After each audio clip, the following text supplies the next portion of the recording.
Recessed electrical panels, though not explicitly prohibited, might violate certain electrical code requirements. National Electrical Code Section 110.26a states that electrical equipment must be accessible and not concealed. Additionally, National Electrical Code Section 384.25c dictates that service equipment be readily accessible and operable. Recessing a panel behind a building's surface reduces its accessibility. This can complicate operation or servicing during emergencies.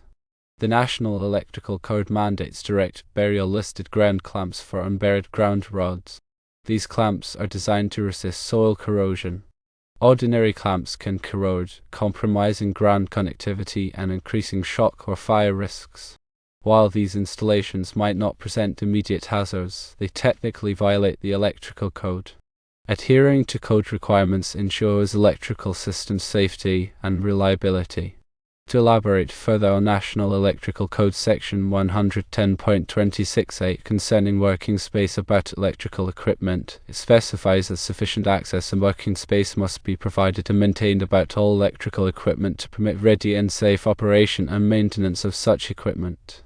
This working space must comply with the dimensions detailed in the code, which vary based on voltage and the presence of exposed live parts. Specifically, National Electrical Code Section 110.26a addresses the depth of the working space in front of electrical equipment. The depth is determined by the voltage to ground and the conditions present on the opposite side of the working space. Condition 1 exists where there are exposed live parts on one side and no live or grounded parts on the other side of the working space, or where there are exposed live parts on both sides effectively insulated. Condition 2 applies where there are exposed live parts on one side and grounded parts on the other side of the working space. Condition 3 is present where there are exposed live parts on both sides of the working space. The required depth increases with voltage and severity of the conditions. National Electrical Code Section 110.26a specifies the width of the working space in front of electrical equipment. The width must be at least 30 inches or the width of the equipment, whichever is greater, and arranged to permit at least a 90-degree opening of equipment doors or hinged panels. National Electrical Code Section 110.26a addresses the height of the working space, which must be at least 6.5 feet high or the height of the equipment, whichever is greater. It's important to maintain these clearances to ensure the safety of personnel working on or near electrical equipment. Regarding the direct burial ground clamps, the NEC mandates their use to prevent corrosion that could compromise the grounding system's effectiveness. The grounding system is critical for safety. It provides a low impedance path for fault current to return to the source, allowing overcurrent protective devices like circuit breakers or fuses to quickly interrupt the circuit and prevent electrical shock or fire hazards. The direct burial rating ensures the clamp material and construction can withstand the harsh underground environment, including moisture, soil chemicals, and temperature variations, all of which can accelerate corrosion. Common materials for ground clamps include bronze, copper, and stainless steel, each with varying degrees of corrosion resistance. The direct burial rating typically involves testing the clamp's resistance to corrosion in specific soil conditions. This helps ensure the clamp maintains its electrical conductivity and mechanical strength over time. The NEC requires grounding electrodes to be installed and connected to the electrical system's grounding electrode conductor. Common grounding electrodes include ground rods, ground plates, and underground metallic water pipes. The ground rod is typically an 8-foot-long copper or copper-clad steel rod driven into the earth. The direct burial ground clamp connects the grounding electrode conductor to the ground rod. Maintaining a reliable grounding system is crucial for electrical safety. Regular inspections and maintenance should be performed to ensure all grounding connections are intact and free from corrosion. Any signs of corrosion or damage should be addressed promptly to prevent potential hazards. Furthermore, the specific requirements for grounding electrodes and grounding electrode conductors can be found in Article 250 of the National Electrical Code.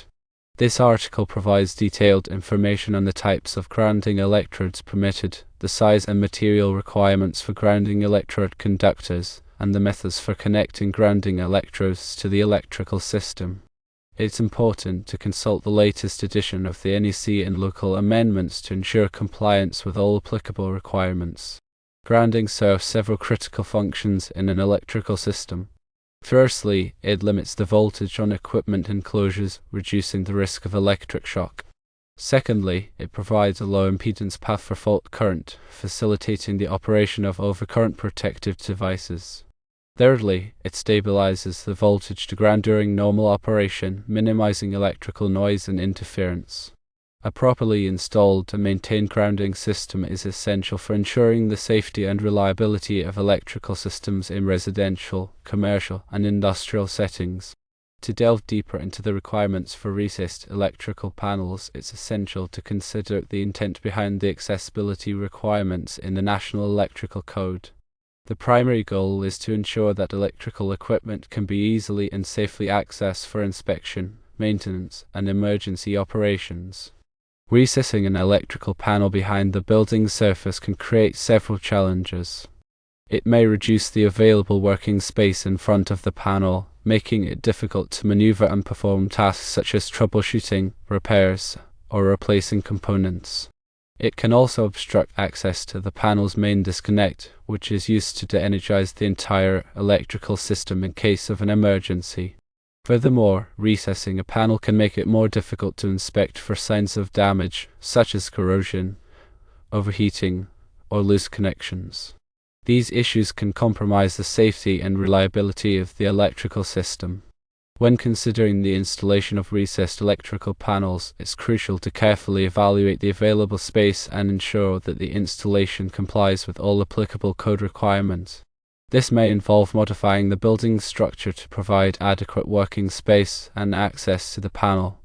It's also important to ensure that the panel is properly ventilated to prevent overheating.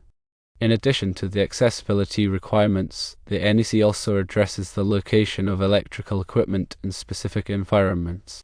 For example, equipment installed in damp or wet locations must be specifically listed for those environments. Similarly, equipment installed in hazardous locations must be designed and installed to prevent ignition of flammable gases or vapors. These requirements are intended to minimize the risk of electrical shock or fire in potentially hazardous environments. The NEC also provides guidelines for the installation of electrical equipment in residential occupancies. These guidelines cover topics such as the location of receptacles, lighting fixtures, and smoke detectors. They are intended to ensure the safety and convenience of residents.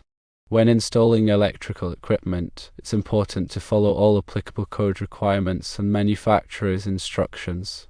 This will help ensure the safe and reliable operation of the electrical system. It's also important to use qualified and licensed electricians for all electrical work. These professionals have the knowledge and experience to ensure that electrical systems are installed and maintained in accordance with all applicable codes and standards. Regarding the use of direct burial ground clamps on unburied ground rods, the primary concern is corrosion prevention. Even when a ground rod is not buried, it is still exposed to moisture and other environmental factors that can cause corrosion. Over time, corrosion can weaken the connection between the ground rod and the grounding electrode conductor, reducing the effectiveness of the grounding system. By using a direct burial ground clamp, which is specifically designed to resist corrosion, the connection can be protected and maintained over the long term. The NEC requires that all grounding connections be made using listed connectors. This means that the connectors have been tested and certified by a recognized testing laboratory to meet specific performance standards. Listed connectors are designed to provide a reliable and long-lasting connection that will not corrode or loosen over time. When selecting a ground clamp, it's important to choose one that is appropriate for the size and material of the ground rod and the grounding electrode conductor. The clamp should also be made of a material that is compatible with the soil conditions in the area. For example, in areas with high levels of salt or other corrosive substances, it may be necessary to use a stainless steel or bronze clamp. In addition to using listed connectors, it's also important to properly install and maintain all grounding connections. This includes cleaning the surfaces of the ground rod and grounding electrode conductor before making the connection, tightening the clamp to the manufacturer's specified torque, and protecting the connection from moisture and physical damage. Regular inspections should be performed to ensure that all grounding connections are intact and free from corrosion. Any signs of corrosion or damage should be addressed promptly to prevent potential hazards. Furthermore, the NEC provides detailed requirements for the size and installation of grounding electrode conductors. The size of the grounding electrode conductor is determined by the size of the service entrance conductors. The grounding electrode conductor must be installed in a manner that protects it from physical damage. It should also be run as directly as possible to the grounding electrode. The NEC also addresses the use of multiple grounding electrodes. If a single grounding electrode has a resistance to ground of more than 25 ohms, an additional grounding electrode must be installed. The two grounding electrodes must be spaced at least 6 feet apart. The NEC also provides requirements for the connection of grounding electrodes to metal water pipes. If a metal water pipe is used as a grounding electrode, it must be supplemented by another grounding electrode, such as a ground rod or ground plate. The connection to the metal water pipe must be made within 5 feet of the point where the water pipe enters the building. The NEC also addresses the bonding of metal piping systems. Metal piping systems, such as gas piping and water piping, must be bonded to the electrical grounding system to prevent them from becoming energized. The bonding connection must be made using a listed bonding clamp or fitting. The NEC also provides requirements for the grounding of electrical equipment. Electrical equipment, such as motors, transformers, and panel boards, must be grounded to provide a low impedance path for fault current.